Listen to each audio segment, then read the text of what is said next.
Oh, hello everybody. It's me, Maui Loki, and I'm here to talk spoilers about this week's episode of Loki. Lamentus 1, I believe was the title of this one. Super excited to talk about it, but in order to have a conversation, I need more people. So let me bring in my constant companion for the Loki series, Crystal. Crystal, how you doing, bud? Hello, I'm all right. How are you? Thanks for having me. Do you like my horns? No, but that's a different lecture for a different day. They don't match your hat. They don't match your hat. Oh, I'm sorry. I can change if you'd like. Oh no. Hi everybody. No, stop. Okay, the horns were better. Go back. Go back. That's okay. It's okay. It's okay. No. And we have one more person, and hopefully he'll be with us for the rest of the episodes. I've been really looking forward to having him on and hearing his thoughts on this, being a person that I connected with over comics. So I'm really excited to talk to him about this.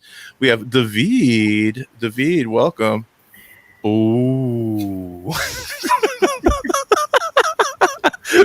That was fancy. Fade in, bro. Good fade in, bro. Just the Loki. I like it. I like it. I like it. Scandinavian Loki. Sweet dung wine, or not wine, whiskey. It tastes like a farm. Not a great sell. Oh no. Not a great sell. I don't know. I'm sold. I'm not, but don't you like Malort, David? Are you one of those? I love Malort. I put Malort hot sauce in my Malort neat that I sip on. That's disgusting. That's wrong. It's like it You're just so tastes cool, like dude, bile. but no, just no. Why? So before we get into this episode, because David, you had some scheduling conflicts for the first couple episodes, I would love to hear what you thought real quick about the first 2 episodes of Loki. I'm very much enjoying the series as a whole. The first episode was a whole bunch of exposition and setup, and it did it fun. Like, it was, they recapped everything that was happening. They got Loki back they got past Loki, variant Loki, over into a good position, like the lovable scamp that we know now. They did a good job of that. The info dump about the time variance authority and the timekeepers, who are really going to end up being, no, I won't say it. Should I say it? Say it. Say it. The time twisters. Like, this whole... It all goes back to a early 90s What If series. But yes, no. Good. The time. Anyhow, I really enjoyed that. The way they made it fun, the way it didn't feel stale or anything, even though it was a lot of exposition, a lot of setup, and a lot of rehashing what had gone before. They made it enjoyable. Like, I wasn't bored at all. And then episode 2 was fun, and you're going through and you're trying to figure things out. And the same time they are, I had like the reveal of who the variant Loki. Wonderful, beautiful, and also the crown with the broken horn. That has me really hoping that they're going to go down that path with Loki and variants and that kind of thing. But after this episode, I don't know. I'm back in the air about where things are going. I love it. I love it. I love it. Thank you for sharing that with us. That was David's Corner. I love it. I'm drunk on power. We can tell. Yes, but also since Crystal has not gotten a lot of sleep, I think it's only fitting to just like let Crystal run the show and do the recap today. I think that'll be fun. No. Take us on a journey, Crystal. Take us on a journey. So how's this episode start? Give us the first scene. See, I'm so tired. I'm not even sure I remember all the scenes in the right order. This is the problem. That's what makes it fun. A little bit of chaos never hurt anybody.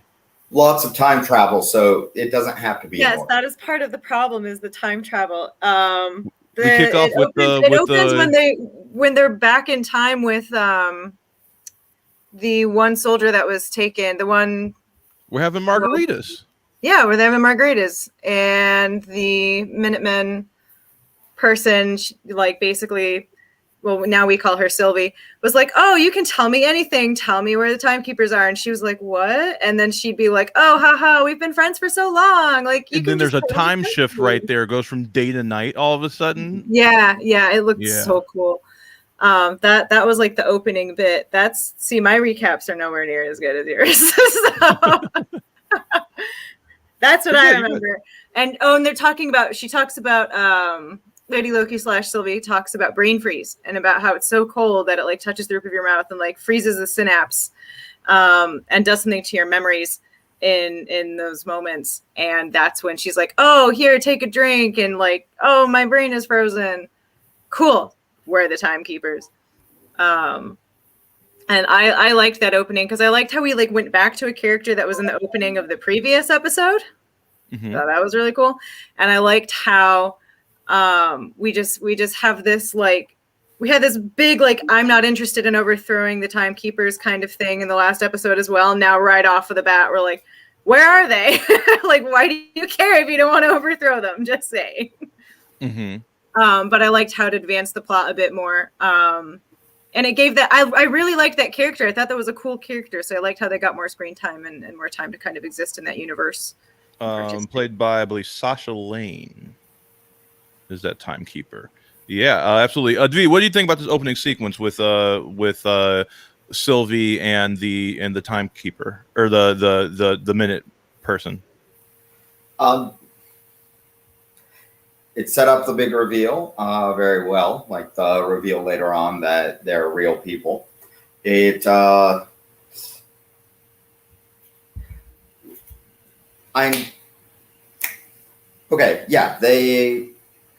was a great twist on the interrogation scene. The interrogation scenes in general. I mean, we've seen Loki do them. We've seen Loki be on both sides of them. And it was fun to see this very different take on Loki doing uninterrogation. Plus, it showcased the powers very well. So, also, that's not how brain freezes work. Well, I mean, we all know that. There was a very strange explanation of brain freeze. Like, it was very weird. It's an alternate reality version of brain freeze. Yeah. I mean, it was clearly not describing how brain freezes actually work. It was just done to be like trying to jolt memories and stuff. Like, that was the point, I believe. Yeah, I would say so. So yeah, we get that wonderful scene. Don't worry, Crystal, you had to do the whole thing. I was just messing with you a little bit. So we get that opening sequence, and then we get our title sequence. We pick up right where we left off with Sylvie coming out the other side of that time portal. Turns out that she goes to the TVA. I guess theoretically to go confront the timekeepers. We're not sure. Loki follows her. She encounters one of the Minute Men and tries to enchant them, and powers don't work, obviously, because she's outside of her time stream. We get this huge fight sequence between her and a few of the Minutemen. She's very kick-ass scene. We get Loki coming back in. Loki and her fight. I think it's a pretty fun action sequence. Then we get them facing off against Ravonna Renslayer. Time portal opens up. They drop through. That's our next sequence. David, what are your thoughts about this sequence, especially the Sylvie fight scene? Because I feel like you can learn a lot by the fighting styles choreographers give to characters. So, what did you think about this next sequence? Seeing them fight against each other and how they were matched, but still fighting in a very different way. Like the two of them, bladed weapons, but still were fighting. Their fight styles were different, as they should be, because different body types and all that. But it also works. They're kind of evenly matched while still. And also, Sylvie was out for blood more, like more willing to kill Loki, which is mentioned several times. Whereas Hiddle Loki, Little Loki, I like it. It'll Loki. yeah. Are we yodeling now? That's what that sounds like. That sounds like yodeling. Little Loki. Yes. He was he was more on the defensive side. So yeah, you end up seeing a little bit more on their characters there. She is desperate in her fighting. And she has her goal and she wants to get there no matter what. He is still trying to figure things out. So he's basically he's kind of more defensive and he's more just trying to get her to stop. So you see their wants and how they're different there. Yeah. Like just through the fighting style. Also, okay, so are we sure magic doesn't work? Like where is he pulling all of these knives from? Well, that was my only. That was my. So he came back. He came back. When he came back, he stopped at what's is that B-15? Stopped at B-15's locker and grabbed his knives. That's right. Okay, good. I missed that. Yeah, so there's a quick scene where he grabs his knives. So he does have his knives there. I'm assuming though, and we'll get to that later on. I'm assuming he's down to one knife now because I think one gets left on the train. He does throw one. Yeah. Yeah. Yeah. So, Crystal, what do you think about this fight sequence? The Sylvie Minutemen, then Loki, Sylvie. Fight. We all know I'm a sucker for a good fight scene, and this was an amazing fight scene. David was talking briefly about fighting styles. One thing I noticed a lot about Sylvie is with her fighting style, she's constantly using other people to do parts of her fighting for her. Especially with the TVA agents, and they have those, I don't know, they're basically batons that dissolve people. She's constantly like flipping around and using them and manipulating their bodies so that they run into each other and they damage each other. Also, her knockout hits are really hard, and I admire that. The fight between her and Loki I thought was great. Again, I have a bit of a stage combat background, so I was nerding out about the fighting styles. They are totally different, but they do seem equally matched. And again, I have to agree with David. I actually like seeing Loki be a little bit more defensive. He's usually a little more cocky when he's being defensive, whereas here he's just literally trying to dump a bucket of water on this situation, so to speak, and cool it off. But I love the moment where she threatens to kill him. And Ravana's like, go ahead, like, go for it. I really don't care. And it's just like this great, oh crap moment. She's like, oh, you don't want him alive. Okay, cool. I thought it was a lot of really good energy to start off a really, really good episode. 100%. I think that it's a really great sequence. Mike says, is no one going to mention Sylvie's hair tie? That was my favorite little detail. I don't know that I noticed that. I did. Can you talk about that a bit, Crystal? She literally, as she's walking through the halls, she literally just takes her hair and takes this front part that if you're a chick, it gets in the way because your hair does this kind of nonsense. She just takes the front part and ties it in the back in this like little mini functional, like half up, half down style, so that her hair is still kind of down, but it's out of her face.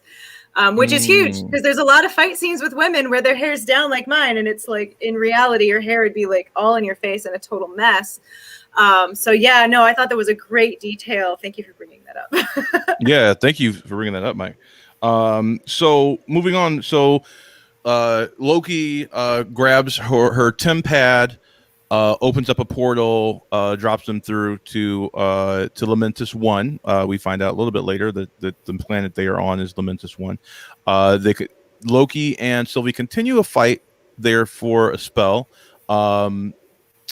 They realize that the Tim pad is out of power and that fighting at this point is kind of pointless. So they quickly give that up. and then we get kind of their first conversation. Loki says, well, you're not the only tech savvy Loki.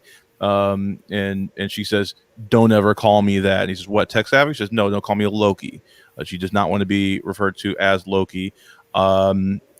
They talk a little bit more. I think she shortly after that reveals that she likes to be called Sylvie.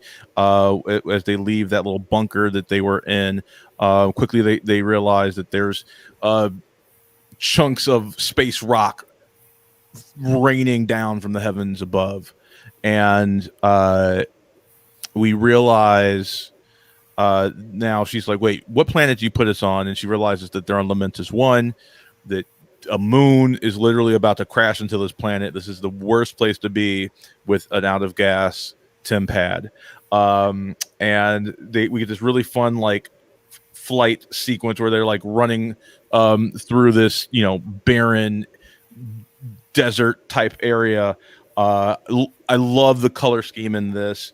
Really cool.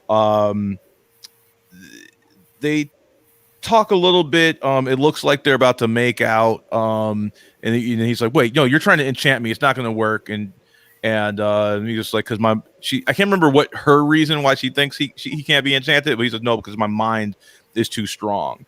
It's a really weird moment, and I kind of love it.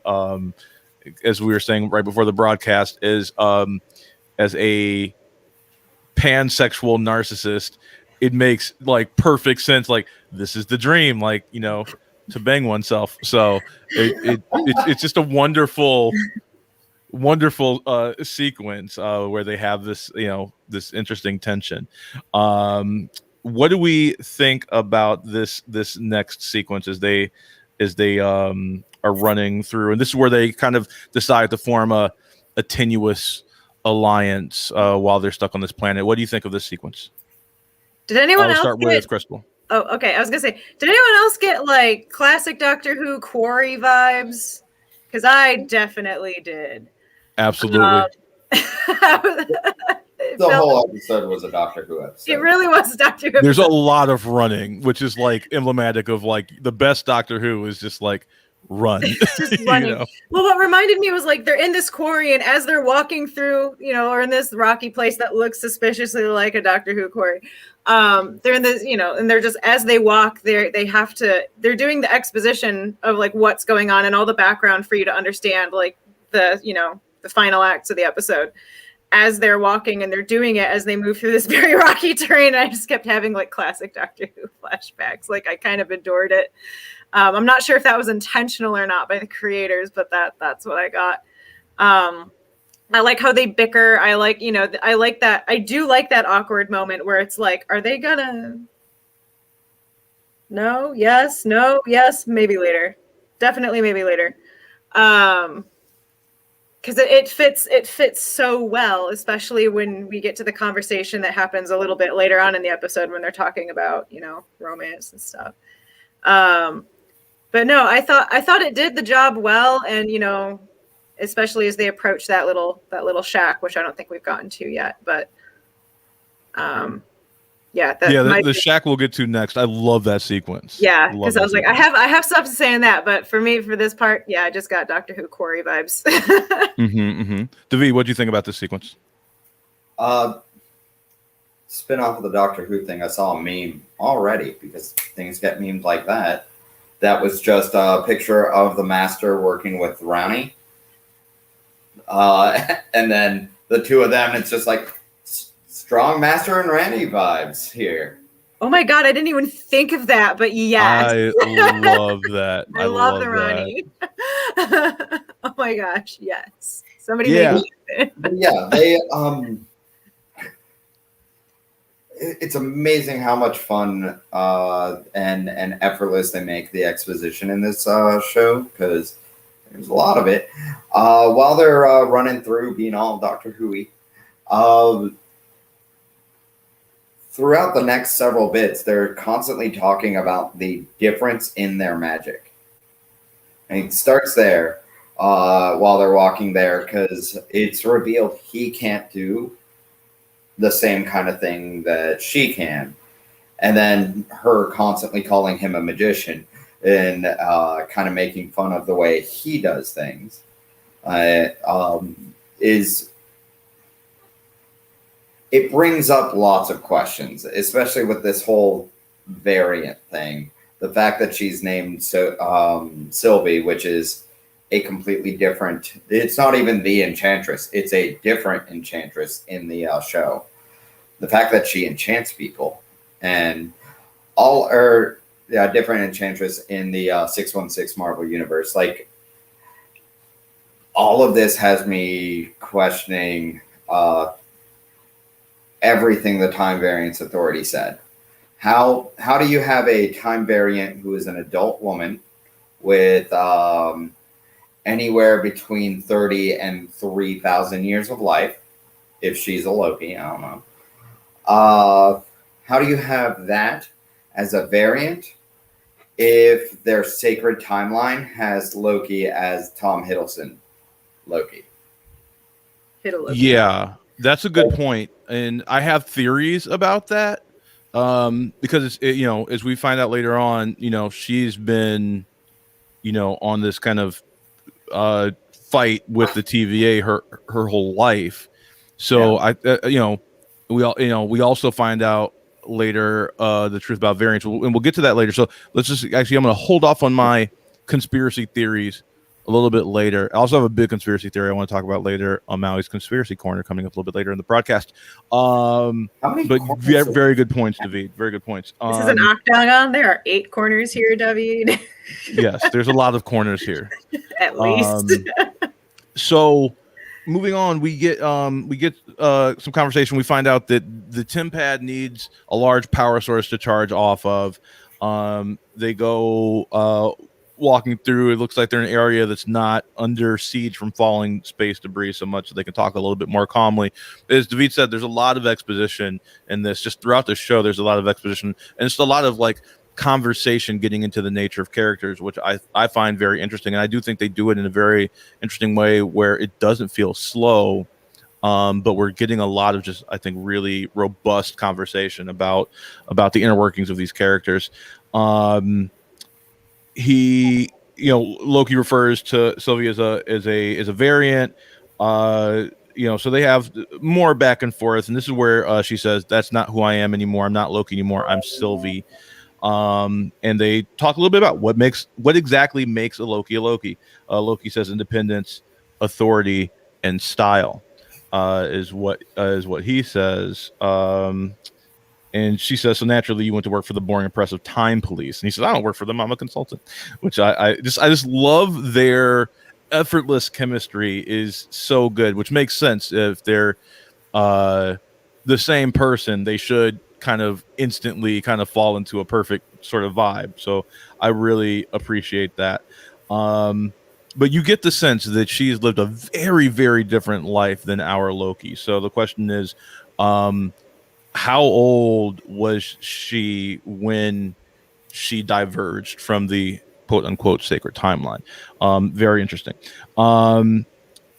She tries to manipulate Loki. This is kind of one of the things I love. There's this constant, like, unreliable narrator. You can't trust what anyone's saying at any given moment. She's like, oh, here, we can power it off of this neon sign. And she's like, yeah, give me the TemPad and we'll try it. And he's like, no, you're lying. And she's like, well, don't ask me stupid fucking questions. I love it. Like, you can't bullshit a bullshitter, but the bullshitters are all trying to bullshit each other, and it's very, very fascinating. And then we get to this small little house, and there's this, Sylvie's like, oh, I'm just gonna bust through the door, kicks the door open. There's a lady there with a giant, I don't know, sound gun or something, blasts the crap out of Sylvie. A live bulb cannon. Yeah, sure. And then Loki's like, oh, you're so headstrong. You need a little bit of finesse, and he apologizes. And then he notices a picture of this lady with her partner, with her husband, assumedly, and so then takes his form and tries to sweet talk and says, it's been so long since I've seen you. It says really sweet things to her. And as soon as he says something sweet to her, she blasts the crap out of him. Says, Patrice, Never said anything that nice to me in 30 years. Love that sequence. And we see the two different ways that these characters kind of go about things. Once again, there's exposition, not just in the talking, but there's also exposition in the actions that they take. Like we're constantly framing and niching down exactly who these people are, not through words, but through action. David, what do we think about this next section of the episode? The old lady was wonderful. It was a nice little divergence. It was a good scene. It was a cute scene. It, as you said, showed their difference and their different tactics. And you do get between this and the train, and the fight scene earlier and all that, you are getting more and more of an idea of how different they are. And just how different they think. Even if they're the same person, their upbringings, et cetera, all of that have shaped them into being very different, very, very different versions of the same person. Also, the bickering is classic Odd Couple level bickering. It's so good. It is so choice. And, I gotta admit, if I was stuck with a different version of me, we would not get along. Like there can only be one center of attention, and that's me. Interesting. Should I go now, David? Is that what I'm hearing now? Should I just take off? Well, David, you are very Loki-like. You are a bit of a chaotic narcissist, so I think that is very fitting. I like that. I like that a lot. Oh, gee. I've been working really hard to fix that at my therapist, but okay. That's why I said a bit, not a lot. It's working. It's working. Okay, so the lady specifically calls them devils. Mephisto? No, I'm just messing with you. No.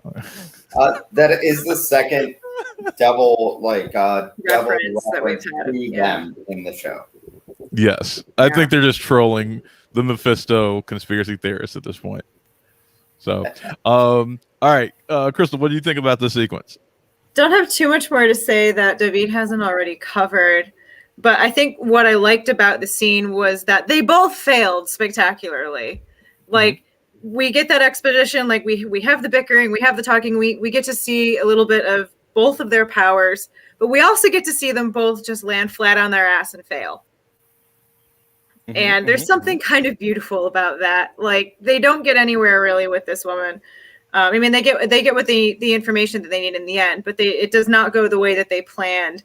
And it's great because they're like mocking each other for like, oh, you're way stupid. No, you're way stupid. Well, you both failed. So, and that's the only thing I really have to add on to what David said.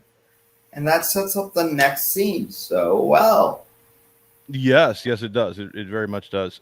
So they get the information where, basically this whole sequence is just to say, there's a train over there that you can take to get to the Ark, which will, potentially get you off this planet. Now, they know, since they're time travelers, if the Ark doesn't make it off, and this is a Pompeii situation, there are no survivors. But they're like, all right, well, I guess we'll, go to the thing, and so I'm very, they're going to try and siphon the energy from the Ark because the Ark's not going to make it off anyway, but it's got a large enough power source to do the thing.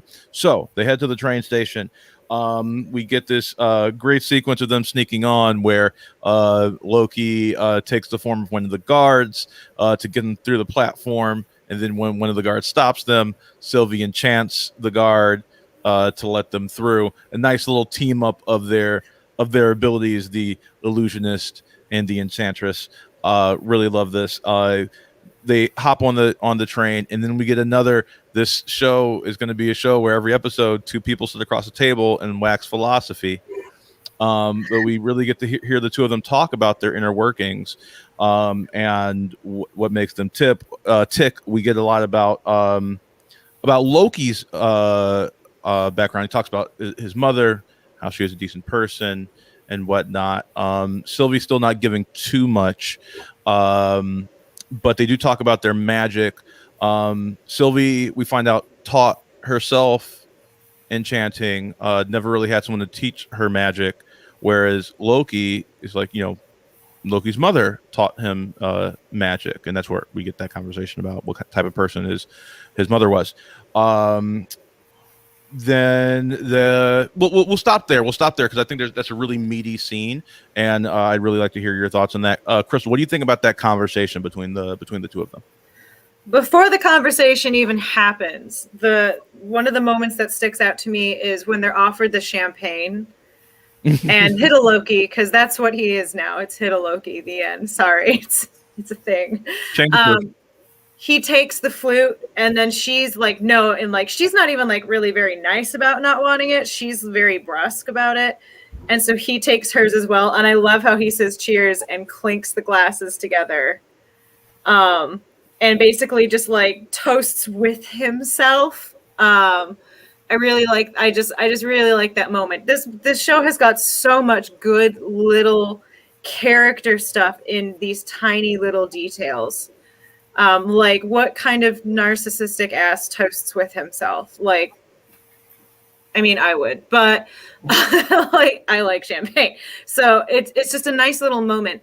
And then when he's talking about his mother, I still get this sense that what he read in the file from the second episode where Ragnarok is destroyed, I feel like that's still kind of raw for him, with the way that he's talking about her and the way that, like Sylvie makes a comment about like, oh, she must be this. And then he basically says like, oh, she was, sort of thing.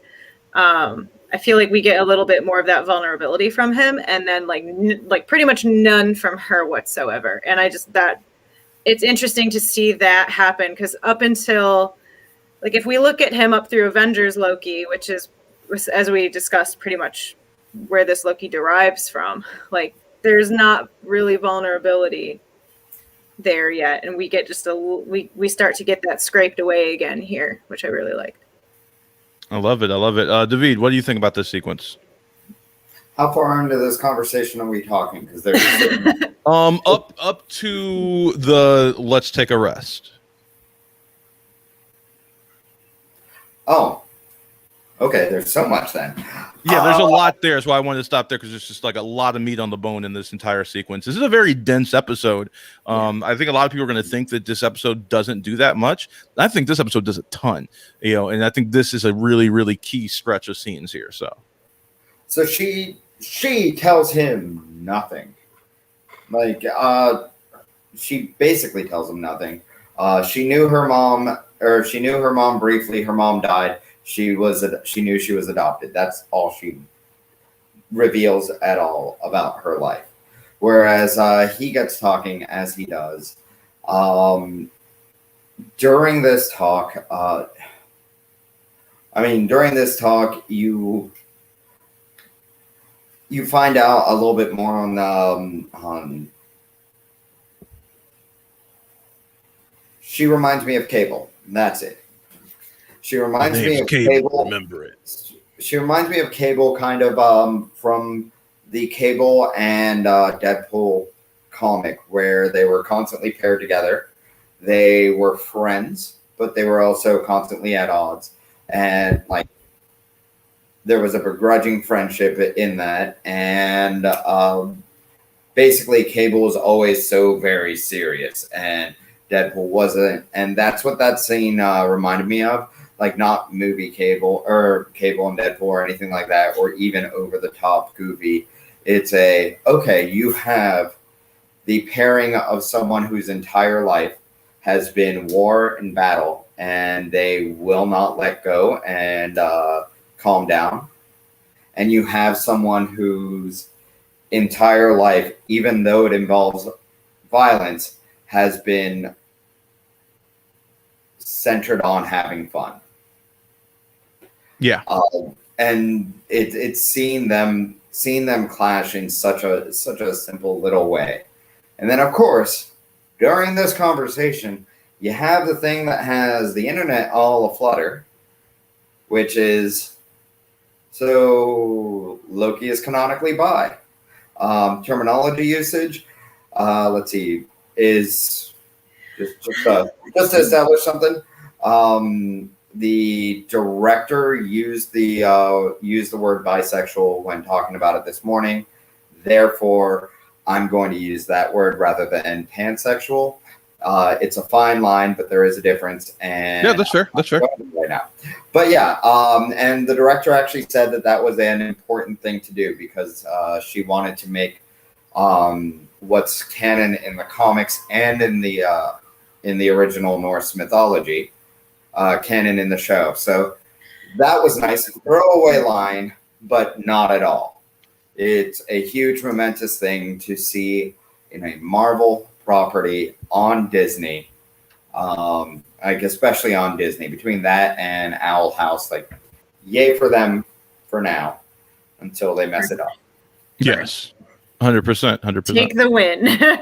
Also, it's one of those things where as soon as it was small enough, like it's canon, it is there in the U.S. But that line, I 100% guarantee, was cut out in certain other countries. Oh yeah, you know it was absolutely. Yeah. Yeah, I love that sequence. I love that conversation between the two of them. I find it, I love that Sylvie's still not giving anything up, and that's intentional, right? Because it comes up later. Like, I've told you so much of who I am, and you won't let me in. We see that persists throughout the episode, which I really, really appreciate. We've all been in that relationship. I'm sorry, David. I told you it's just really hard for me. But the fireworks. The fireworks are adorable. And we get a little callback on that a little bit later, which is great. So speaking of, no, it's fine. But speaking of, so he does the fireworks trick. You say, all right, let's get some rest. And he's like, you rest how you rest, and I'll rest how I rest. And then we jump forward a little bit. We see that she's taking a nap. She wakes up, and Loki is just living it up on the train. He is drunk. He is singing an Asgardian, except for there's a chorus, and what's the line? And when she comes home, or something like that. And when she comes home. And when she comes home. Yeah. Right? I think that's the chorus. Like yeah. Really great sequence where he's just living it up. Sylvie notices that someone's looking at them suspiciously. She's like, "What are you doing? You're an idiot." And he's like, "What? No, it's fine. We're just having a little bit of fun. Loosen up." And of course, it immediately goes all to crap. Someone asks for their tickets. He's like, here's our tickets. And instead, we get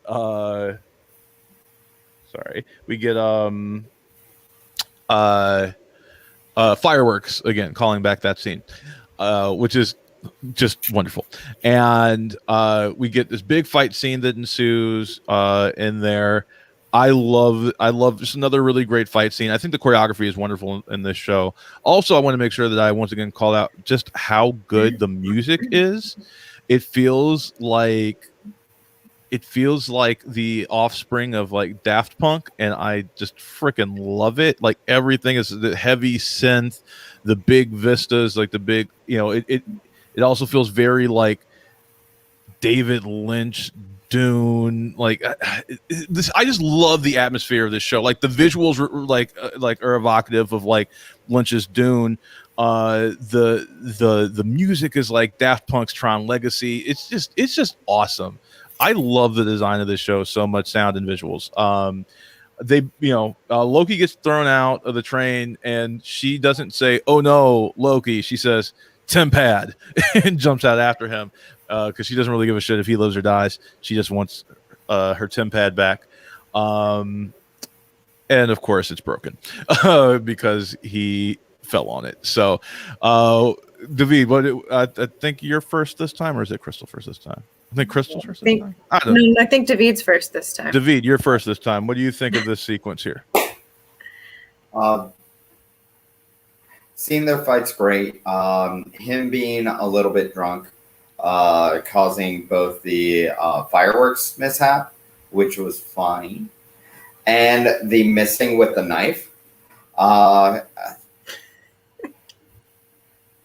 Affable here, the affable hero thinking he can go along in life and then screwing up like in small almost ways like that. It hits me. I like it. He and it goes back to the serious versus fun dichotomy there, where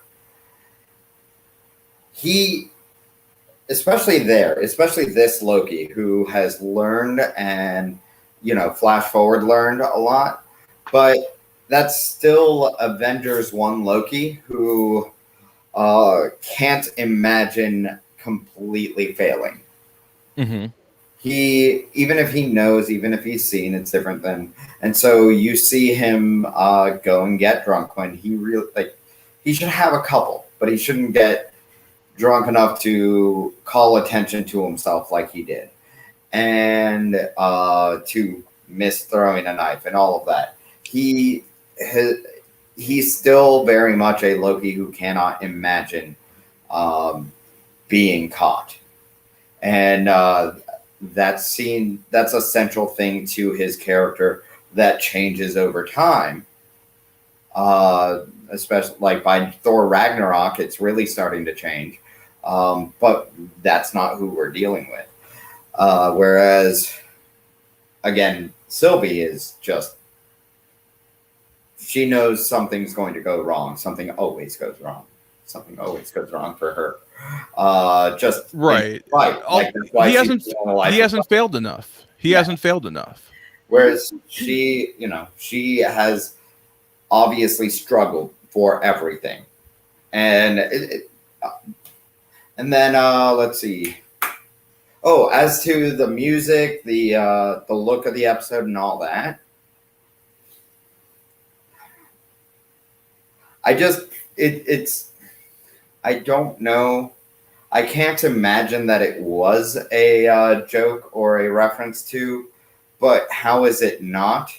You have a destructing future landscape that is not, like, when they get to the city eventually, it's all neon and all that. But things are falling apart. And the year is 2077. And I'm like, is this a cut on Cyberpunk? I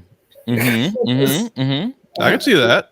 Is this just because I appreciate it, love that game, but no, this episode is a lot of.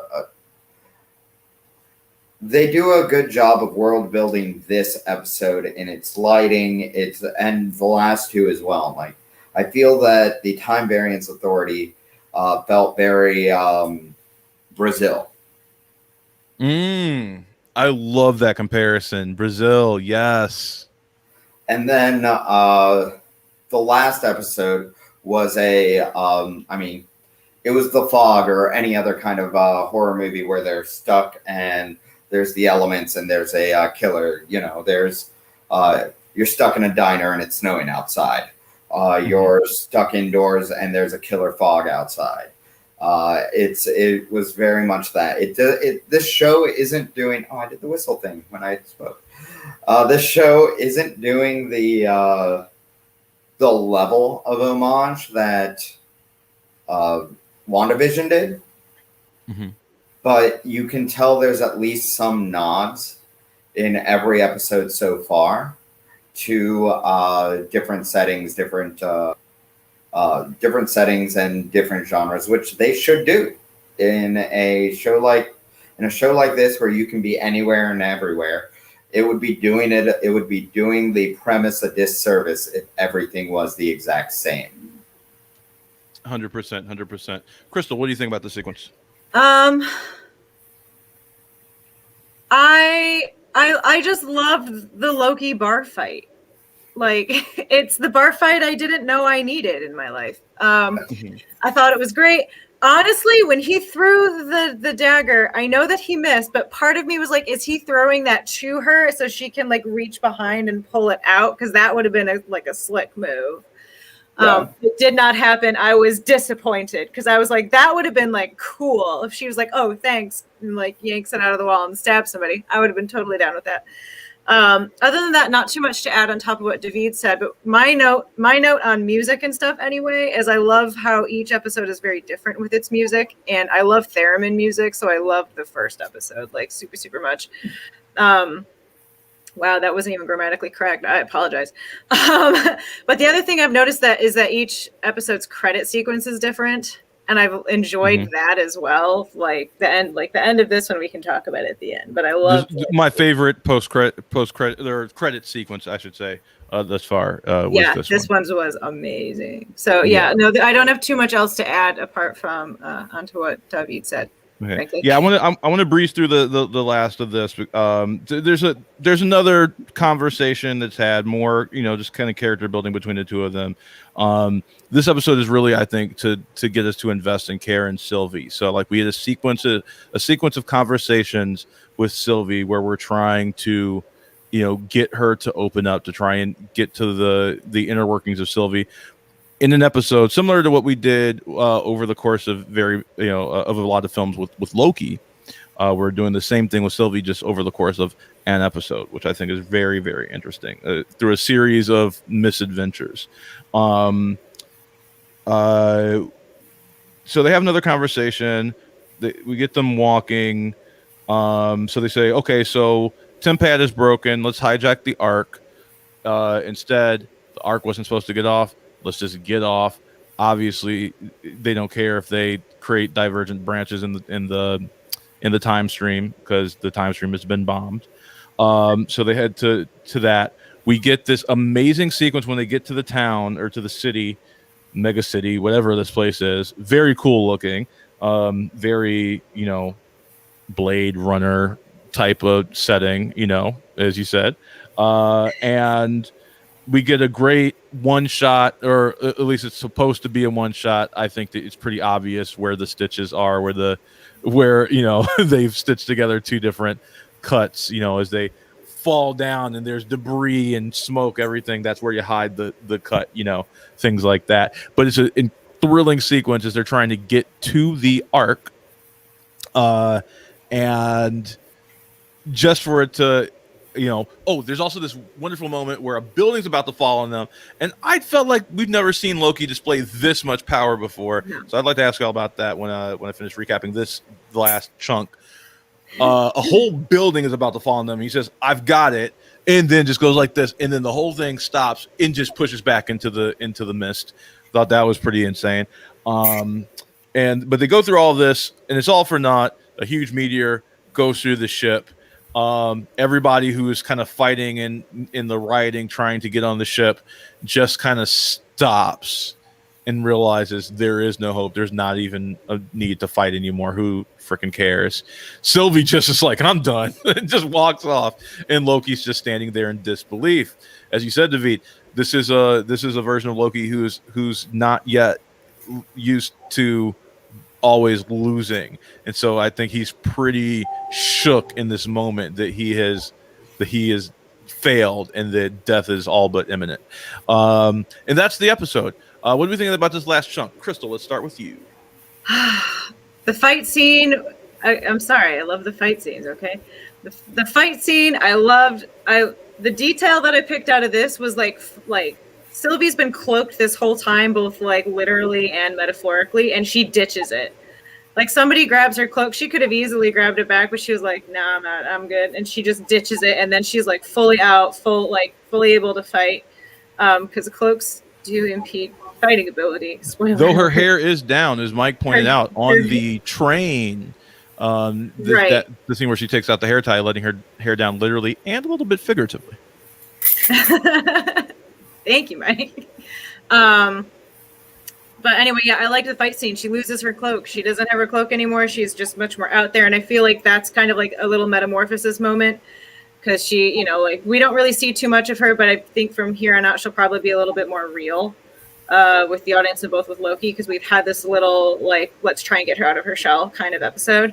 That moment where he stops the building was very where did this come from? Because I don't think we've seen him be this powerful with objects anyway before.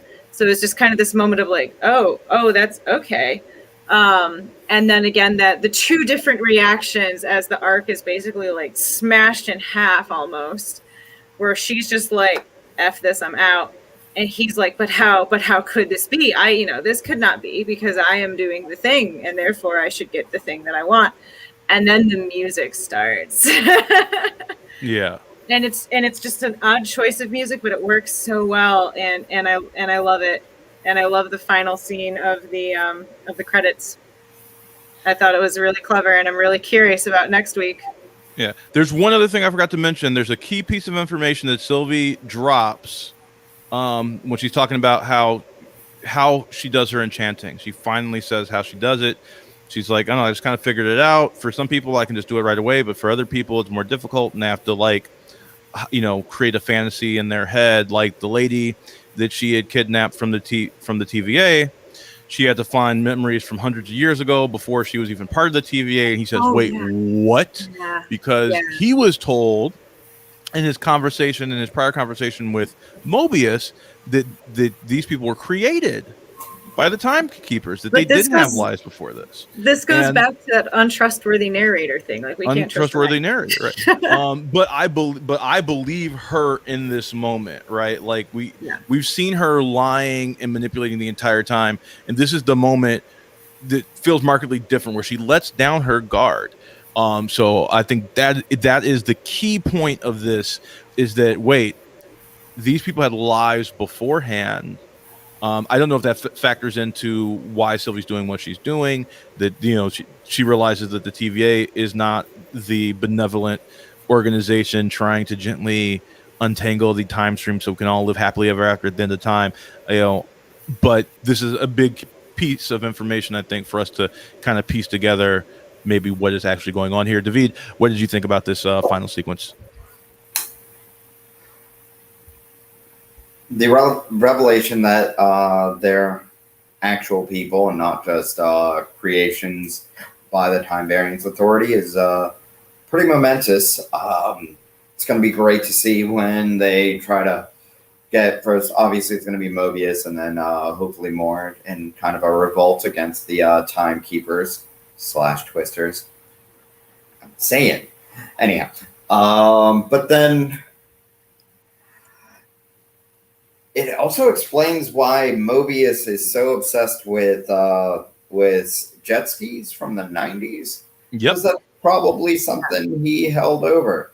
He also drinks Jasta, which is a drink from the 90s that didn't last that long.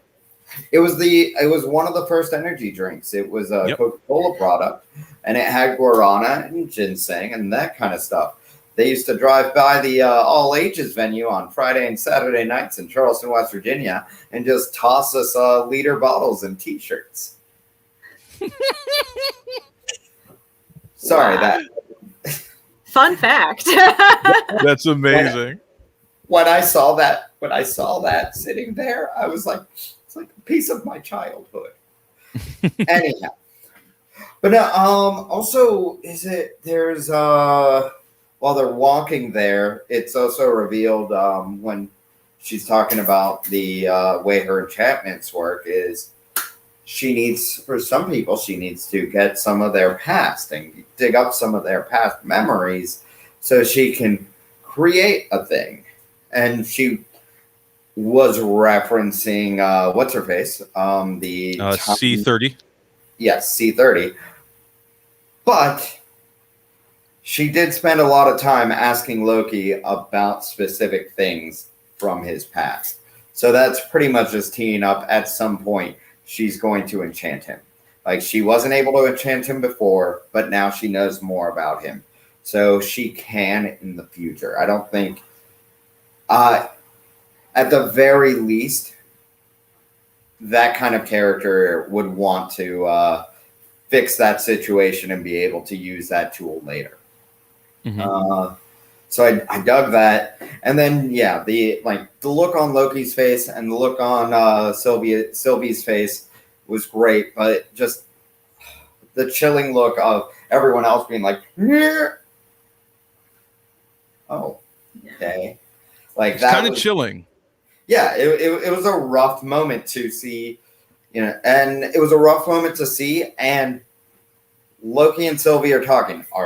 Do you have a problem with completely ruining this entire civilization's chance at getting off of this planet and surviving?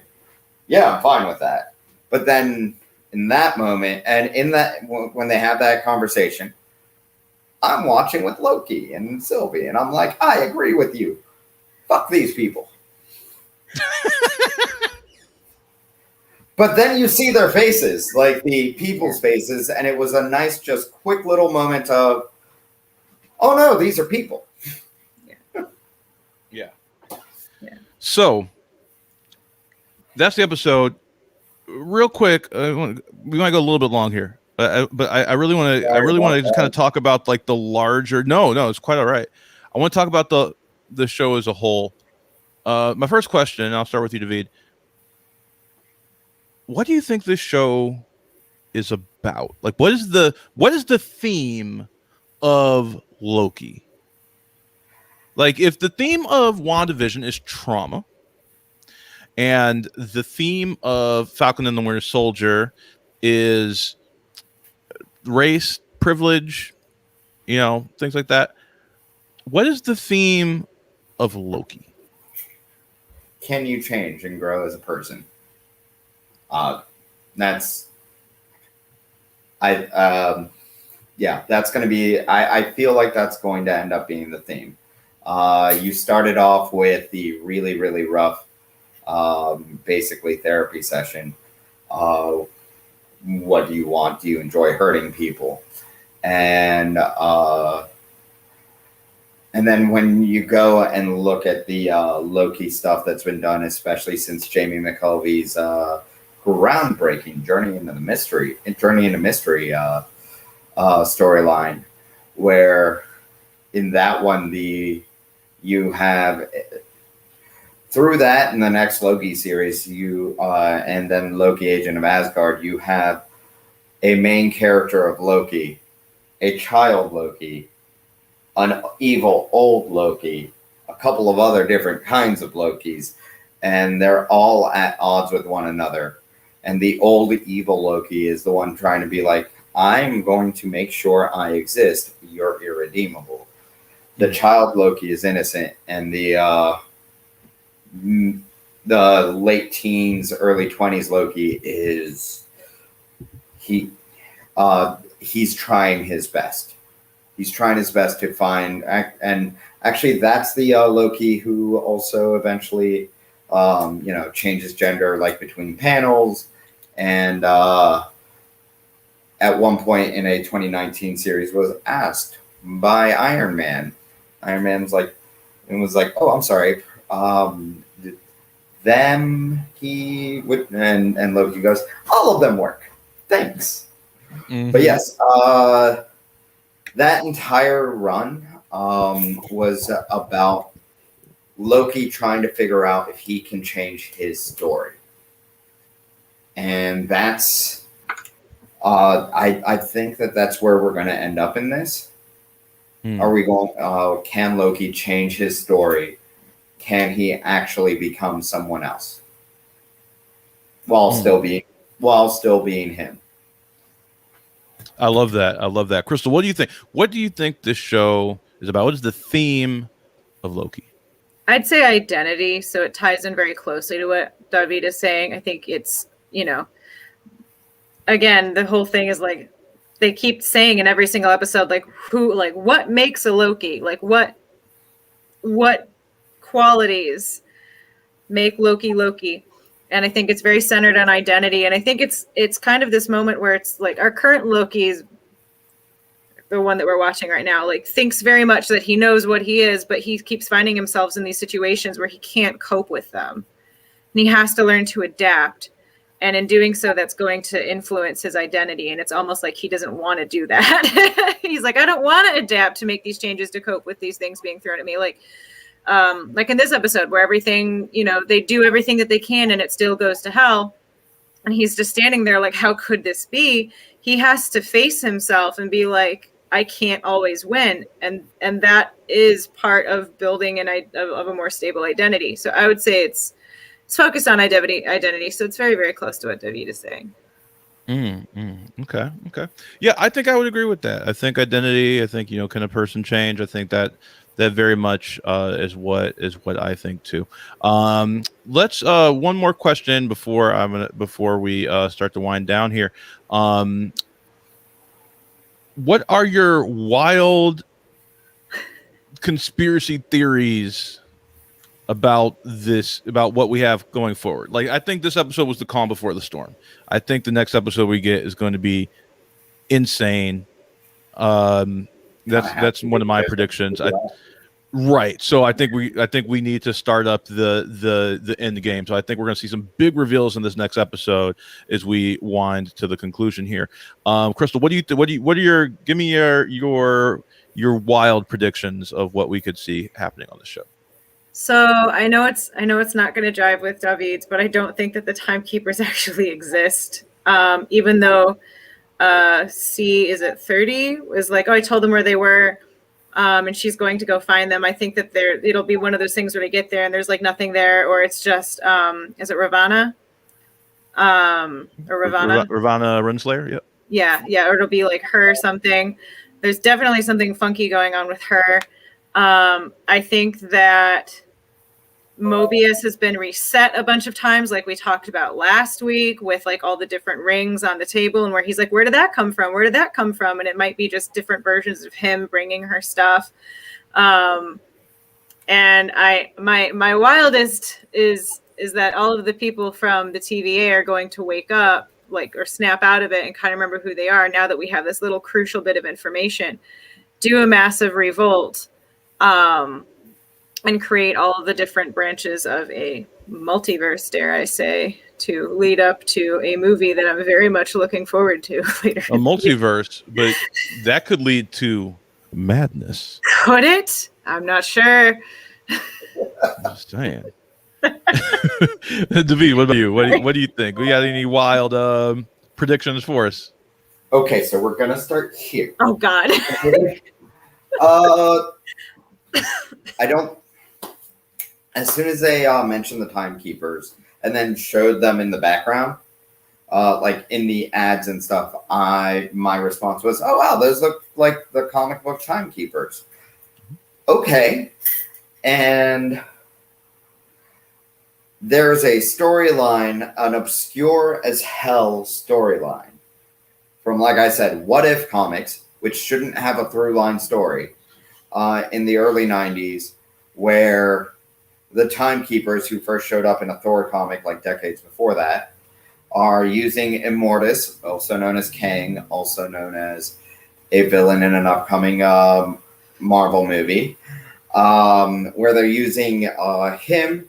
He goes and kidnaps Scarlet Witch, who is the Nexus of the 616 universe, and then picks up Nexuses from different what if multiverses. And I'm just like, I don't think that's and then it turns out that those timekeepers are really their evil alternate universe counterparts, the Time Twisters. I don't think that storyline's going to happen in this. I think every single one of those chess pieces is now in play. So I'm like, I'm betting the timekeepers are the bad guys. 1. 2, that is a deep ass cut. So like, that is not an Easter egg for huge geeks to see, because I don't know why I remember this story. They put it in your head. The timekeepers, David. It's the timekeepers. Yeah. They reset you. It's just, yeah. So my big thing is, I feel like everything in this is or beyond the Loki storyline and hopefully him ending up being the like either Sylvie or the younger slightly more fun Loki. Beyond that, I feel like this is going to set up a new status quo. All of this is just meant to break time.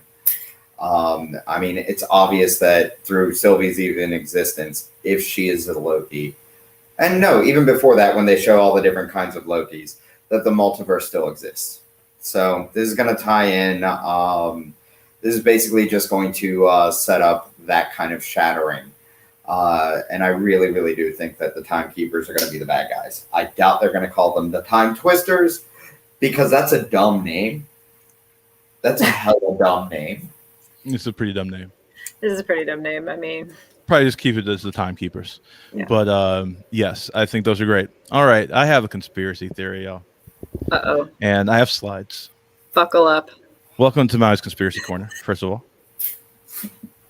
Welcome, everybody. Class is in session, all right? And it starts with this. Oh, my God. Oh.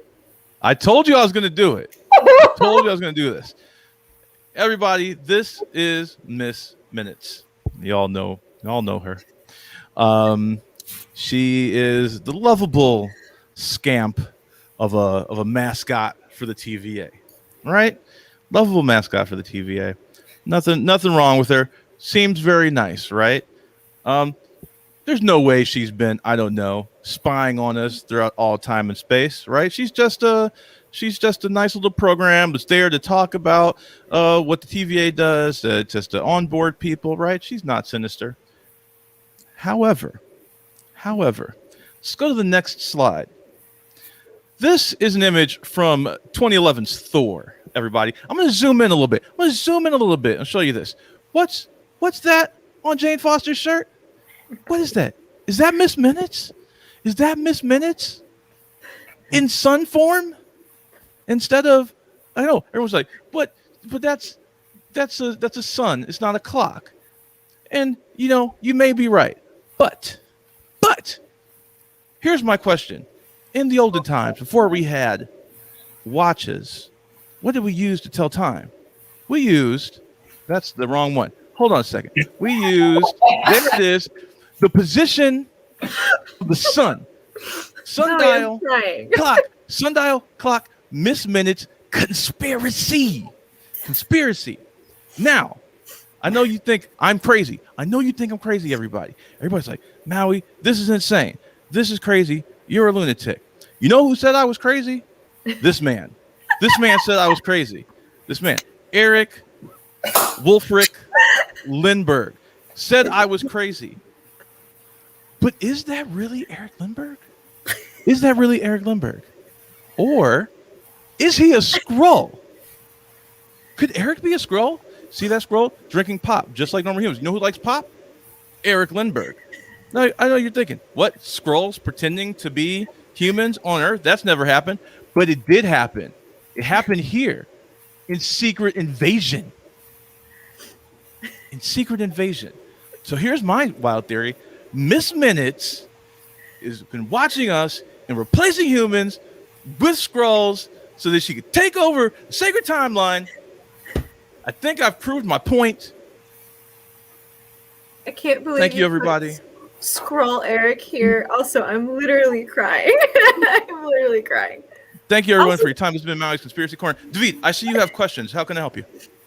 Real quick, where does the fact that she has 16 hours fit into your conspiracy? She has a 16-step plan to world domination, and we're on step 14, y'all. We're on step 14. Time is running out. Excellent. So, to recap, Miss Minutes has been harnessing the power of time through sundials and replacing people with Skrulls. If you see Eric Lindbergh on the street, don't trust him. That motherfucker is a Skrull. Squaric. Okay? Yeah, Squaric is his Skrull name. I have seen him wear green while pretending to be the Green Hornet, so... He's pretended to be Green Hornet, which is green is the predominant color. Ra's al Ghul, green is the predominant color. I have pictures. I can pull more pictures up. I can do it. Oh my God. So don't trust Eric, wherever he is. Don't trust Eric. Everybody, I want to thank you so much for listening to our recap and review of Loki. Limited one. Tune in next week where I will have more slides to call Eric out for the Skrull that he is. I'm not surprised that they picked him. He's very influential. Secretly works for the NSA. That's fine. No big deal. Anywho, thank you very much. Tune in next week. Crystal, you got anything coming up that you want to plug here, or? On Kevin Pollak Zooming the Movies next Tuesday on the 29th, you can see me and Maui in Spirited Away. Ooh, love Spirited Away. Can't wait to see that. David, you got anything you want to plug? Anything you got coming up, or any podcast you're going to be on? My friend's podcast, Uncanny Cinema. I'm not on the current episode, but I should be on an episode coming up soon about a Mexican movie called El Incidente that very much upset me. And then doing a couple more tapings. So next month, late next month, I should be on 2 more of it. And honestly, just check out the podcast, Uncanny Cinema. It's a load of fun. Even the episodes I'm not on, which is most of them. Like, it's enjoyable. It's gonna be a hoot. I don't know, the way you said that made me think of Rocco's Modern Life and his cow best friend, and then the theme song goes, "It's gonna be a hoot." Heifer. Heifer, thank you. Heifer. I couldn't remember the name. Thank you. Thank you so much. So, all right, everybody. Peace out, and don't trust Skrillex. Bye.